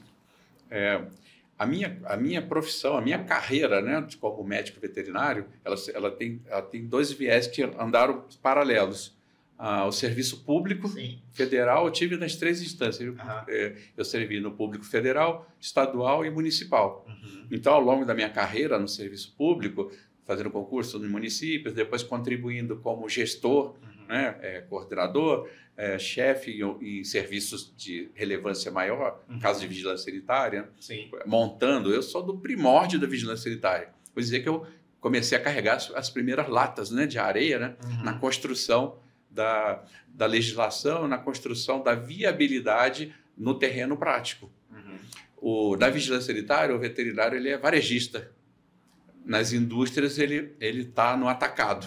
Né? E a gente está ali de olho no varejo. Mas só abrindo e fechando esse parênteses. Então, eu vim desse viés. Sim. Então, vim trabalhando muito epidemiologia e depois o direito sanitário. Então, passando para a questão da lei. Como é que essa lei se aplica, né? Como a gente vai ver um modo diferente de ver como prevenir doenças, como fiscalizar de uma maneira mais humana, ou ter uma fiscalização mais presente, mais ostensiva, de acordo com as suas fases. Na vigilância, na época da Covid, a vigilância sanitária mudou o seu perfil. A gente teve que moldar. O teste maior foi a pandemia. Sim, eu tenho ideia, um amigo meu formado comigo, que é um professor doutor, falou para mim, Gilberto, escreve um livro sobre a sua experiência durante o Covid, com a questão da vigilância, sob o olhar da vigilância sanitária, o foco, porque foi uma coisa muito diferente. Então, foi interessante. Então, no final, vamos dizer assim, que eu já fiz uma live com alunos da Universidade Federal Fluminense, mediada pelo meu colega, professor Dr. Sávio, né? Sim. Ele me falou, Gilberto, escreve esse livro, e ele falou, pessoal, olha, vocês vão ouvir um depoimento de uma pessoa que tem bastante tempo, tem experiência, buscou não só o lado prático, mas o lado filosófico também, o lado, vamos dizer, didático da questão da fiscalização.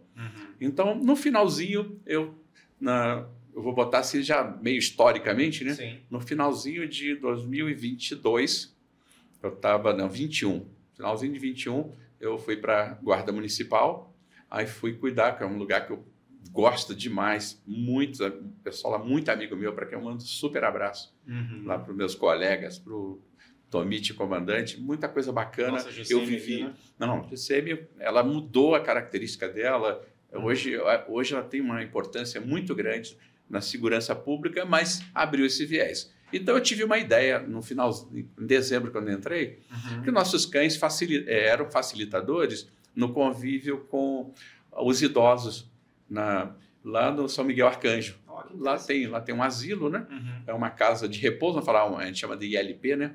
É um instituto de longa permanência de idosos, né? Uma ILPI. E por uma questão até de vamos levar alguma coisa para os idosos se divertirem. Porque para eles é bom, se você botar uma música, vira baile, você dança, né? Eles se divertem, choram. Se você contar história, sentar num local e contar história para eles, vão adorar, eles vão vibrar. Eles precisam desse carinho. É verdade. E o que a gente podia fazer? Vamos levar um cão. Um cão, realmente, a palavra é essa. Um cão ele é facilitador de intermediar alguns conflitos. E nessa altura a guarda já estava trabalhando com isso? Nós já tínhamos os cães. Nós temos um Border Collie, que é o Shadow, que foi vamos dizer, o pioneiro vamos dizer, na intervenção maior, porque já tinha a Jessie antes. Né? O Lucas, se eu não falar na Jessie, o Lucas ele vai mandar da academia. Então a Jessie foi essa pioneira, depois ela envelheceu, problema articular, problema de... Né? Aí ela teve que ser aposentada. Mas daí o Shadow entrou para substituir e eu procurando um projeto para desenvolver. Aí eu pensei, olhei, pesquisei e falei, gente, eu tinha uma experiência com crianças autistas pequena, mas já via grande dificuldade que tem em abordar essas crianças dentro dos níveis, né, vamos dizer, do aparecimento do transtorno, que a gente chama do transtorno do espectro autista, né, o TEA. Exato. Então, nesse transtorno, tem variáveis mais intensas ou menos intensas. Então, em todos os 3 níveis, o cão atua, a gente observou. Eu fui lendo literatura, buscando, e depois eu vou falar o que eu achei de muito interessante nas minhas pesquisas. Então, eu percebi que eles respondem. Eu falei, por quê? Aí um dia eu falei para o Lucas, vamos procurar um cão ou adotar um cão de alguma guarda municipal, de algum canil. Normalmente a gente faz intercâmbio, doa animais de última e linhagem de DNA muito boa, a gente doa para os colegas. Interessante. Isso é uma prática bacana, a gente não vende, a gente doa. A gente entra em contato, vocês estão precisando de um cão. Eu estou com uma ninhada de uma cadela aqui farejadora. Que bacana. Já tem um DNA, é facilitador. Exato. Então a gente tem esse carinho de procurar os colegas e ver. Então o CORE doou cães para a gente, lá a Coordenadoria de Recursos Especiais do Rio de Janeiro, com o qual eu recebi a distinção do Canine. Foi através do CORE. Isso não veio através não é uma coisa daqui, é de fora. Sim. Então é um grupo né, de elite lá, de policiais que tratam animais policiais. Então eles me deram, tipo assim, um título de o veterinário honorário do nosso K9 Comando. Muito interessante. Aí me autorizaram a usar o distintivo, né, porque porque esses cães, mesmo os cães de sinoterapia, são K9, são cães policiais que trabalham em vieses diferentes. Explosivo, droga, armamento, busca, né, salvamento, busca. Nós estamos tentando agora treinar cães para explosivos e pólvora, né? Que é muito importante de ter um na região. Nós já temos uma, Emily, que é farejadora excelente, excepcional. Eu chamo que ela é uma trambiqueira, alegre, rebola, mas quando bota para trabalhar, meu Deus, aquele labrador vira... É o cão, né? É um cão, vira um robô, ele não perde nada, é um farejador nato. Aí eu falei, vamos esperar um cão enquanto eu vou pensando na concepção do projeto, vou escrevendo. O pessoal, não, mas você escreveu. Não, deixa comigo, eu me viro, eu pesquiso, eu vou fazer um projeto. Um dia eu vi o Shadow no asilo brincando com as crianças, com os idosos. Falei, pô, se esse cão brinca com o idoso, com esse carinho, certamente ele vai brincar com criança. Então essa ideia veio na minha sala, ideia luminosa veio na minha cabeça. E eu falei para o meu comandante, quero fazer um projeto, tá, e vou utilizar o Shadow. Eu falei, carta branca. Eles me tratam com carta muita... branca é aquela coisa, né? Lembrando de um chefe de gabinete que eu tive, que foi secretário de saúde em Barbacena e também diretor da faculdade de medicina. Lembrando que ele falava para mim, carta branca a gente não tem, a gente adquire. Quando eu trabalhei com ele como chefe de gabinete, mas pode prosseguir. Me deu, é um cheque em branco, né? Exatamente. Ô, Gilberto, você decide, você fica por sua conta. Eu não vou poder te auxiliar, porque isso é coisa técnica, mas me apresente e nós vamos viabilizar isso. Então, montei com carinho o projeto, com o Shadow, né, sendo o cão protagonista, o cão coterapeuta, né? Então ficou tudo isso muito bem estabelecido no papel. Sim. Só que a gente precisava de uma entidade para participar como, vamos dizer, como um projeto piloto. Vocês convidaram? Aí nós fomos na AMAB, né, Associação de Mães e Amigos, né, de autistas, né? E eles ficaram encantados. Falaram, nossa, eu pedi com muita humildade, será que a gente poderia trazer um cão para fazer andar força? Pode? Não, vocês devem. Vamos trazer, porque ali aumentou uma gama vamos dizer, de oferta de tratamento, sem custo. Tinha custo. Então foi muito bom, o projeto lá foi assim, magnífico. E as melhorias que eles recebem, talvez até difíceis também de a gente quantificar. Sim. Porque o bem-estar é muito subjetivo, né? Mas as mães que convivem com as crianças com essa necessidade nos mais variados graus, né? Elas podem perceber no dia a dia o desenvolvimento, né? Sim, os relatos. A estabilização do humor, por exemplo, né? Sim, tudo. Os relatos são impressionantes. O cão ele entra como facilitador. O que é um facilitador na terapia? Ele atua no meio do elo do terapeuta e o paciente. Mas é a criança portadora do transtorno. Muitas vezes essa criança é resistente ao que o terapeuta pede, por dificuldade de entendimento, por estar cansada. Então tem sempre uma coisa. Então o cão ele entra com a alegria dele, sem ele saber que ele é um coterapeuta. Na realidade ele sabe, mas ele não sabe a técnica. A criança aproxima mais do terapeuta. O objetivo é esse. Não é o cão que cura, ele aproxima. Ele aproximando, fica mais fácil ele cumprir as tarefas do dia a dia dele. Então ele evolui. A criança socializa mais fácil. Ela começa a brincar com outras crianças que não fazia antigamente. Às vezes começa a falar melhor. Verdade. A cognição melhora. E a coordenação motora. O motor, acho que é o carro-chefe na questão da sinoterapia. Porque a criança acompanha o animal, pula amarelinha, pula obstáculo, aprende a fazer zigue-zague, aprende a construir, enfrentar desafios de colocar figurinhas, montar peça, quebra-cabeça. Então o cão está ali do lado, a criança está interessada em ler. Então ela entende que o cão também está lendo. É muito bonito. A criança fica paradinha ali e começa a ler. E a gente pede, conta a história para o Shadow. Então ela pega o livro e começa a contar para ele a história. Ela, sem querer, começa a ter o interesse pela leitura. Essa é uma outra interface da sinoterapia, que é a leitura assistida por cão. É um projeto que a gente está querendo colocar no Instituto Federal também. E que nos ajuda imensamente na sala de aula, na nossa prática, né, docente. a gente pode abrir portas, né, para a literatura brasileira, para a literatura mineira, barbacenense, mundial, estrangeira, que é riquíssima, né, a partir do momento que a gente encontra um aluno mais receptivo, mais tranquilo, né, mais preparado para poder entender os diversos sentidos que a literatura possibilita, né, as diversas leituras que a literatura possibilita para nós enxergarmos a vida. E esse projeto, quando ficou pronto, ele passou por um crivo, né, da procuradoria, da ouvidoria, da consultoria do município. O Dr. Júnior olhou com muito carinho esse projeto, olhou, botou ele na concepção e foi feito um convênio. E ainda continua, né? Sim, continua. Voltou agora com força total novamente, depois da parada de férias, né? Então voltou novamente. Nós estamos tentando melhorar. E nós estamos preparando mais 2 cães para a sinoterapia. Que bom. 2 cães de altíssima linhagem genética. Então, esse trabalho repercutiu muito. E eu, como dizer, para a gente fazer a coisa ser legítima, para que a coisa fique transparente, a gente procura moldar isso dentro da legalidade. Claro. O seu trabalho, sempre questão de direito sanitário e tudo. Então, eu apresentei esse trabalho no Ministério Público. A nossa promotora do meio ambiente, né, a doutora Elissa, que é uma pessoa espetacular. E super aberta a atitudes, né, do uma bem, visão.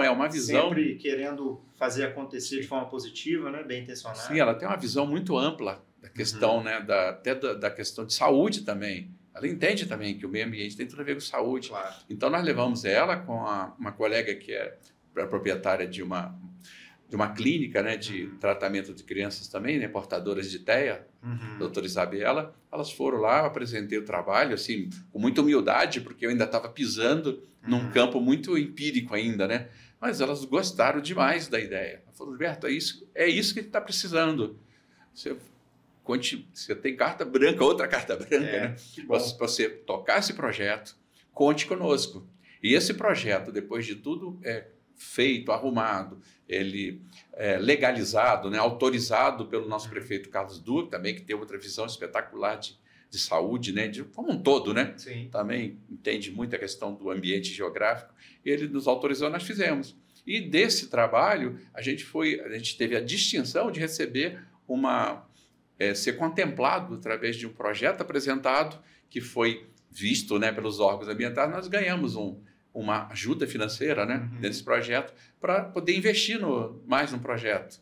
Fizemos uma reforma de estruturas de conforto para os cães, uma sala de acolhimento para os policiais, para ter as melhores condições de estar ali. Então, foi uma distinção que eu considerei muito assim, importantíssima. Tem razão. Tipo, coroou assim, vamos dizer, quase o meu fim de carreira. Sim. Na veterinária não, mas no serviço público, que a gente tem tempo limitado, né? Verdade, então, para mim, foi uma distinção ganhar esse prêmio junto com a corporação, a Guarda, né?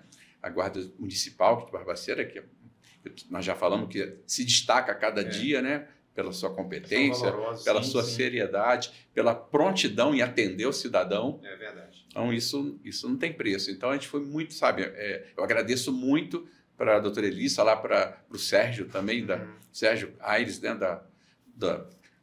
da ONG que ele tem, né? Que ele também é uma pessoa muito sensível, abraçou a causa. Aceita essas causas, né? Sim, esse projeto virou realidade. A modernização virou realidade. Cresceu, né? Pelo visto, né? O produto, o resultado cresceu. E ele apareceu, e ele realmente é efetivo. Para mim, hoje, talvez o meu carro-chefe de motivacional de carreira seja a terapia assistida por cães. Que bacana. Se eu puder, eu vou ampliar ele muito, não só no nosso território, mas em outros territórios. Então, aqueles municípios ou pessoas que querem saber informações sobre o TAA, que a gente chama, né? A terapia facilitada, a terapia assistida por animais, nos procure. Com o maior carinho a gente vai atender. Isso chamou a atenção do CORE, chamou a atenção de outras guardas municipais, que solicitaram a nossa presença para explicar como é que é o fundamento, como que se treina. É difícil? Não, mas precisa ser metodológico. A gente precisa de um cão adequado, um cão com uma genética, talvez já sucessores, né, de cães. Quais são as raças mais afeitas a esse tipo de treinamento? Porque é um treinamento que se dá numa base skinneriana, vamos dizer assim, né, do estímulo-resposta. Estímulo-resposta. Tem alguma raça que seja mais, digamos, aberta, mais dócil, mais receptiva a esse tipo de preparo? A resposta, quando eu consultei a literatura sobre isso, a resposta é sim e não.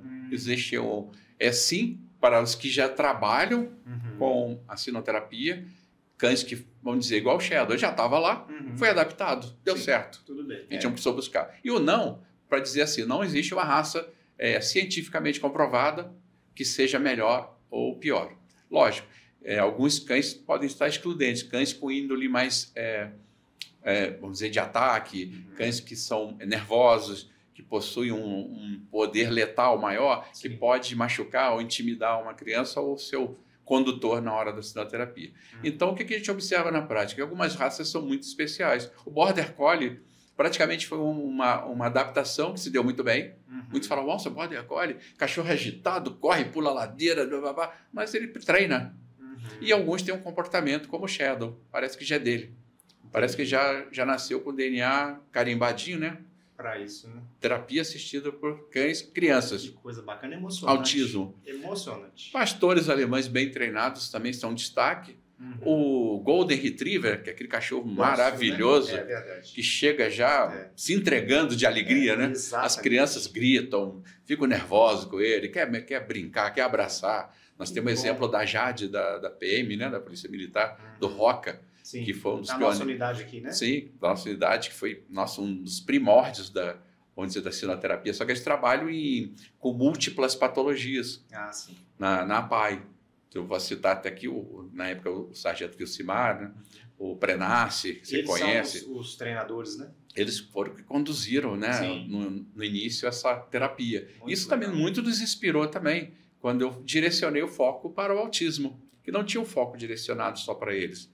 E eu entendo, quer dizer, isso é uma opinião minha, que o mundo do autismo hoje ainda está, vamos dizer, ainda está encoberto ainda, né, por falta de alguns, vamos dizer, cuidados, investimentos, processos vamos dizer, de melhoria. Para ter uma escola especializada, para ter um instituto especializado, ou uma clínica especializada, para que atenda essas crianças, que são muitos. É verdade. E o autismo, por ser uma coisa muito diferenciada, ela também solicita a presença de profissionais especializados. É um neuropediatra que tem que fazer o diagnóstico, né? Real da situação, para que a criança passe a ter direitos como autista, de assistência. Exatamente. Né? Tenha o seu crachá de uma criança especial, para que a família também possa ter acesso. Direcionar melhor a força para poder sugar deles o que eles têm de melhor para continuarem inseridos e terem sucesso no futuro. Eles precisam, né? Eles não podem perder tempo no tratamento deles, na abordagem, vamos dizer, educacional que eles precisam ter. Quanto mais tempo passa sem, mais complicado fica o processo. Verdade. Então a gente percebe que desde cedo isso se molda de uma maneira melhor. Enfim, a patologia do autismo, né, vamos dizer, o transtorno, né, que não chama patologia, mas um transtorno, que são espectros diferentes. Exatamente. Então, ela se molda bem quando precocemente vem um tratamento. E quanto mais cedo entra ali em contato ali com a sinoterapia, aquilo aumenta a alegria da criança. É contagiante assistir uma sessão de sinoterapia. Fácil. Como muitos já foram às lágrimas, as mães dão relatos muito emocionadas de evolução das crianças que antes não falavam, antes não faziam certas coisas, e crianças que ficam perguntando, que dia que eu vou ver o cachorro? Ansioso. Ansioso. Não, é hoje, mamãe? É hoje? Não, é uma vez por semana. A gente quer ampliar isso. Legal. A gente quer que, se for possível, diariamente oferecer essa outra, né?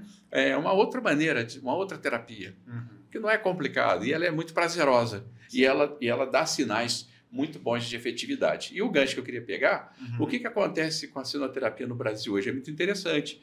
A maioria das conduções dessas terapias são feitas por forças de segurança. As pessoas pensam, olha, quem pensa em força de segurança pensa, primeiro, coerção. Primeira coisa que as pessoas pensam. Truculência, eventualmente. A truculência, a abordagem, vamos dizer... Repressão. A repressão, entra chutando porta, fazendo violência, proporcionando, não. Então, esse viés traz às forças de segurança uma nova visão dentro do contexto municipal, estadual, federal. Por quê? Porque ela está fazendo um serviço social de altíssima relevância. E a gente não está só na sinoterapia para crianças, pode usar também nos idosos, pode usar em outras patologias. Uma coisa que é muito querida no exterior, que está ainda engateando o Brasil, é os cães ou cavalos entrarem em alas de pessoas que estão fazendo tratamento de oncologia, que às vezes ficam horas e horas naquela solidão ali, esperando uma resposta, né? Na fé, né? Rezando, a família de joelho, sofrendo junto com o paciente. O cão chega ali, ou um outro animal, um pássaro, ou nos Estados Unidos tem cães, cavalos, né? Que entram, são autorizados por lei a entrar dentro de hospitais. Vai sair uma lei, tem um projeto de lei sobre isso, né? Aqui em Minas Gerais, sobre essa presença de animais. Está andando bem? Tá, então estou esperando a tramitação, né? Mas a PL já está apresentada, falta a votação. Então, segundo lá o meu colega, né, o Coronel Henrique, está próximo, né? A gente vai ter que pressionar um pouquinho também, pedir para ele, né? Vamos dar uma acelerada nisso. Mas é por uma boa causa e a gente acredita excelente causa. Os resultados que a gente já conquistou, né? Você vê que interessante, né? As forças de segurança, né, terem essa atividade. Aí paradoxal, em princípio. Sim, exatamente. E a unidade K9, que está acostumada com detecção de drogas, né, com armamento e outras situações, e até a questão do cão de segurança pública, né, que é aquele que faz a segurança de contenção de grandes eventos ou controle de distúrbios em presídios. Então, o pessoal acha que aqueles cães são aquela coisa terrível, né? Eles são treinados para morder, apanham. Tem gente que acha que a gente treina o cachorro batendo, deixando de castigo, ajoelhado no milho e outras coisas, né? Seria um disparate, né? Porque existem leis que protegem os animais. Então, assim, como é que você chegaria a um adestramento, um treinamento de tamanha especificidade fazendo uma coisa dessa, né? Talvez no passado tenham feito, mas a gente sabe que não tem. Hoje não tem. Fundamento, e né? Esse viés da terapia assistida por cães nas forças de segurança traz essa ameniza. Uma outra visão interessante. Ela perfuma ali, vamos dizer, realmente, né? Aquele ambiente, ela traz, a pessoa entende, poxa, que bacana o policial estar aqui, fardado, né? Com todo o seu armamento, tudo, trazendo aqueles cães que vão brincar. E as crianças, muitas interagem com os policiais, se apegam mesmo, sentimentalmente, e começam assim, tio, eu quero ser polícia. Eu quero ser polícia quando crescer. Eles vão falando. E é bacana. Né, o trabalho deles, né? Humaniza esse trabalho das forças de segurança. Acho até que estimula outros membros da corporação a eventualmente aqueles que têm assim, talvez uma inclinação ainda não se descobriram, não se desnudaram no bom sentido, de também contribuir, porque você vê esse bem aflorando dessa forma que você falou, é muito gratificante, né? Eu acho que assim, é emocionante realmente, né? E a gente espera que isso possa continuar dando frutos, né? Que você expanda realmente o projeto e não nos deixe sem a informação de que, né, agora ele está acontecendo aí em outros formatos, em outras frequências semanais, etc. A gente precisa muito disso. Eu queria aproveitar, porque um passarinho verde me falou sempre, já que a gente está falando de animal, tinha que ser um passarinho verde, que tem um lado escritor também. A gente viajou por tantas terras hoje, que a medicina veterinária nos deu essa possibilidade, você também nos deu a possibilidade, tendo aceitado nosso convite. Mas eu queria lembrar do Gilberto, escritor, do Gilberto, médico veterinário, escritor. Como é que surgiu essa vertente, o projeto Pets, Prosa e Verso?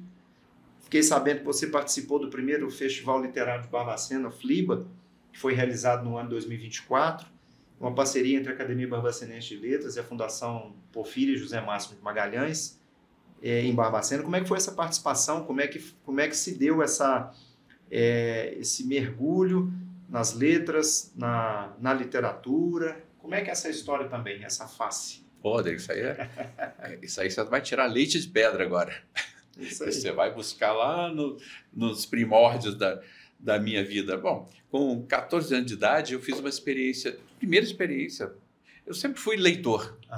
Eu acho que, antes de tudo, o escritor tem que ser leitor. Verdade. Porque senão não desperta a vontade de escrever. E também ele vai escrever o quê se ele não tem baseado numa leitura? Então, eu sempre fui aquele leitor compulsivo.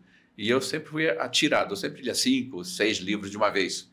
E sem perder o fio da meada.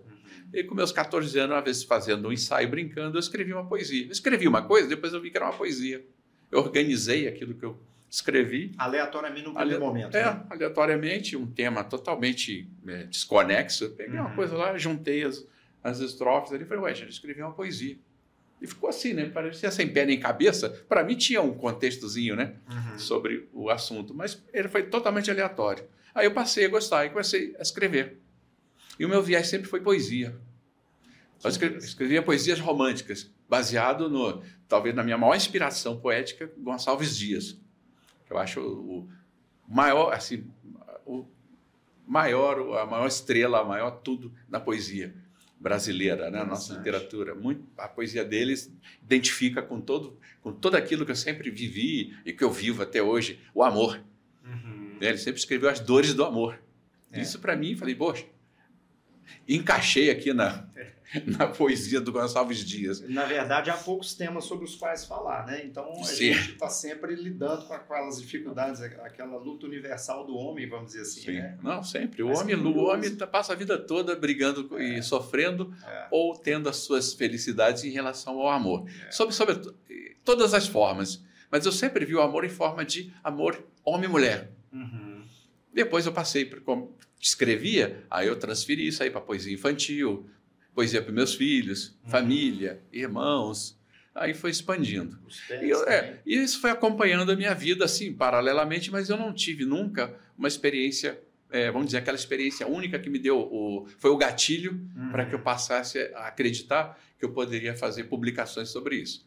Eu vou te dizer uma coisa muito interessante, que parece até brincadeira. Eu fui ver uma posse de um imortal lá na Academia Barbacena de Letras. Você sabe de quem eu estou falando? Sim. Nosso querido amigo Salim, Ricardo Salim. E você discursou na posse dele, falou palavras maravilhosas lá, trouxe toda a sua inteligência, né, literária e de literato. Bondade sua. Não, sempre. Nossa, eu adoro isso. Letras, palavras, a Ângela falou belamente também. E naquilo ali eu falei, gente do céu, estou me sentindo em casa. De uma certa maneira, aquilo me arrepiou. Aquelas palavras, né, falando desse ambiente. E as pessoas ao meu redor talvez não tenham percebido a minha emoção, que foi muito particular, forte. Eu falei, gente, eu quero escrever. Eu quero fazer daquilo que eu sempre fiz, vamos dizer assim, entre quatro paredes, quase que escondido. Surgiu o projeto agora. Aí eu falei, olha, em 2013 eu escrevi 2 poesias, pequenos poemas para 2 animais, mas não tinha interesse, eu não tinha interesse literário. Eu tinha interesse, tipo assim, fazer um jornalzinho da clínica. Aí peguei um mural, aquele jornalzinho de mural. Sim. Aí escrevi 2 poesias sobre 3 animais e botava na parede, como se fosse o boletim, o folhetim do mês, da Little Shell Veterinária. Mas eu vi que aquilo não chamou atenção. Falei, gente, ninguém para olhar isso aqui. Poucos falaram, eu vi umas poesias bacaninhas ali, mas aqui não chamou muita atenção. Aí, indo nesse evento da academia, aí deu aquele deu tiro de canhão. Sim. Eu falei, eu quero escrever profissionalmente. Uma outra concepção da coisa surgiu ali, né? Aí eu pensei, que título que eu vou dar para essa contribuição? E uma amiga minha muito chegada também, a Júlia, que tem, vamos dizer, pendores de escritor. Eu falo para ela é escritora, eu sou aprendiz de escritor. Ela não concorda, mas é a verdade. E ela me ajudou na concepção. Aí eu escolhi o nome. Ela falou, qual nome você vai dar? Aí eu falei, Pets, prosa, verso. Pets, prosa e verso. Aí pegou esse nome. E muito bacana, muito original. Aí eu comecei a pensar, eu vou escrever para os cães dos meus clientes. Ou cães que fizeram parte da minha vida, como os meus, né? Que estão imortalizados com um pequeno poema. E fui escrevendo. E quando apareceu o festival literário, eu fiquei muito feliz de ter sido lembrado por uma coisa tão pequena, assim, um trabalho pequeno. Eu falei, puxa, lembraram de mim, do convite para ir, de apresentar do jeito que foi apresentado. Eu fiquei muito feliz. Mas não é a proporção, né? É o alcance. Como o que nós estamos vendo aqui hoje, me permite a intervenção em termos de riqueza, porque quando a gente coloca o sentimento naquilo que a gente faz, essa dimensão ela é multiplicada absurdamente e a gente não trabalha, a gente não sofre, a gente tem satisfação, a gente tem prazer. Então, você veja que esta é mais uma faceta importante, mais uma eventualmente inusitado, eu até diria, né? Um momento inusitado da profissão, mas que flui, floresce e que tem causado, né, essa repercussão, tem tido essa aceitação. Então, a sua presença, eu me lembro da sua presença como um expositor no evento, passei por lá em alguns momentos, e assim, eu acho que é por esse lado, né, que a gente olha e a gente acolhe, né, a manifestação. Acho que deve ter acontecido isso com você lá nessa experiência, né, porque as pessoas pararam, sim, elas viram os textos, elas viram os banners, né, elas se interessaram, perguntaram, comentaram posteriormente, né, como se a gente não tivesse visto. Então, eu acho que isso e que bom saber de onde que surgiu, né, que foi num evento ou numa situação em que havia uma ligação, né, uma ponte entre o que você já gostava de fazer nesse quesito e aquilo que possa ter estimulado, possa ter intensificado o sentimento. A gente espera que outras coisas possam surgir, se até puder dar alguma informação, algum spoilerzinho. Eu vou dar um spoiler aqui, que não é pequeno, né? Vamos dizer que é um spoiler gigante, né? Tudo isso para mim, aquele evento desinstalou em minha vontade assim, vamos dizer assim, o objeto do que eu quero fazer. Pegar e fazer. Então, o que é que eu vou fazer? Eu vou escrever, e se tudo der certo, como eu acredito, né? Que tirou de dentro de mim o escritor que estava adormecido, né?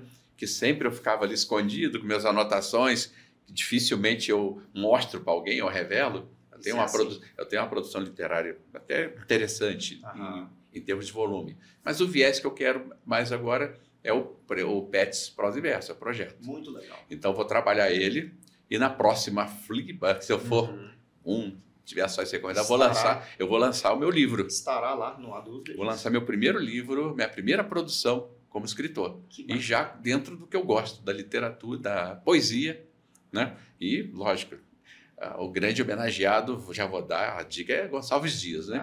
Não que eu não gostei de saber.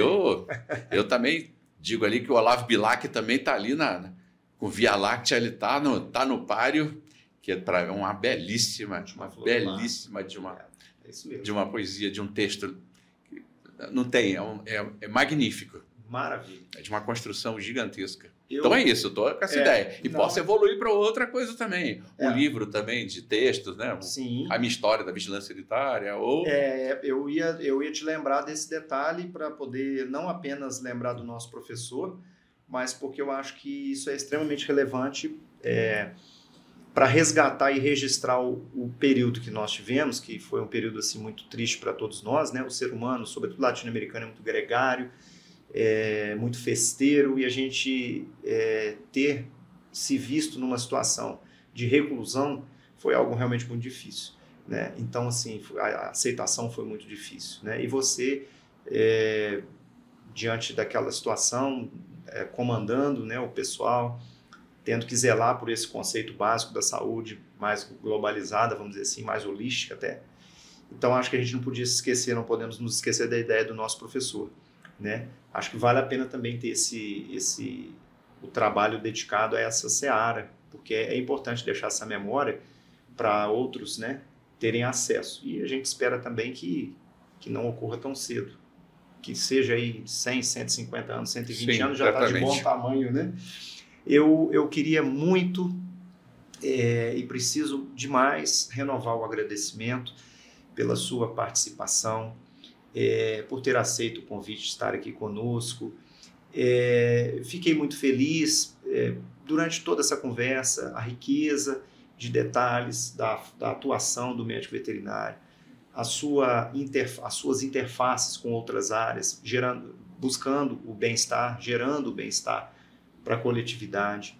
Fiquei muito feliz da sua espontaneidade, de você ter falado sobre o seu desejo de cerrar fileiras numa das forças mais tradicionais que nós temos, numa das forças armadas mais tradicionais que nós temos no Brasil, que é o nosso querido Exército Brasileiro, o Exército de Caxias.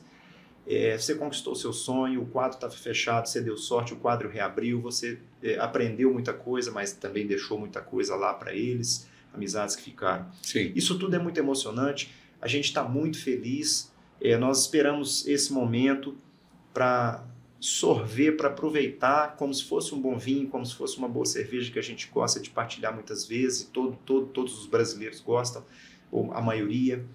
E como uma forma singela de homenagear você e homenagear todos os veterinários, todos os animais, a gente deixa essa imagem delicada de uma construção que está aqui no estado de Minas Gerais, na nossa querida capital, Belo Horizonte, carinhosamente chamada de Roça Grande, que é a igrejinha de São Francisco, na Pampulha, belíssima, famosa, né? Uma obra de Niemeyer com uma obra de afrescos arte de Portinari, o paisagismo de Burle Marx. Então, fica uma homenagem singela, né? Mais verdadeira, carinhosa, para o Dr. Gilberto, também, que aqui representa todos os veterinários que estão atuando, os que passaram, os que serão. Tem uma menina lá que quer ser veterinária. Tá Estou certo? aguardando E também todos os animais. Para os primórdios. Cuidam, exatamente, todos os animais que vocês têm o carinho de cuidar, os cães da sinoterapia, né? Então a gente quer agradecer mais uma vez e quer contar com você em outras oportunidades, em outras situações. Poxa, eu aqui agradeço o convite, foi muito emocionante ter recebido, porque eu sempre penso assim, nada acontece por acaso nas nossas vidas, né? A gente vai para alguns lugares, frequenta alguns lugares, porque a gente precisa estar ali. Sim. Hoje eu estou aqui, estou revendo colegas, amigos de alguns anos, já de muitos anos aqui em Barbacena. Uhum. Você que é um amigo muito querido, estimado, não só pelo nosso, né, vamos dizer, convívio social e pela espontaneidade como a gente ficou amigo, mas pela sua carreira, o respeito à sua carreira, a sua cultura é muito grande. Bem, meu caro ouvinte, espectador e internauta, esta foi mais uma edição do podcast Histórias da Nossa Gente, pela Rádio 93 FM, a rádio que é show, em parceria com a Academia Barbacenense de Letras.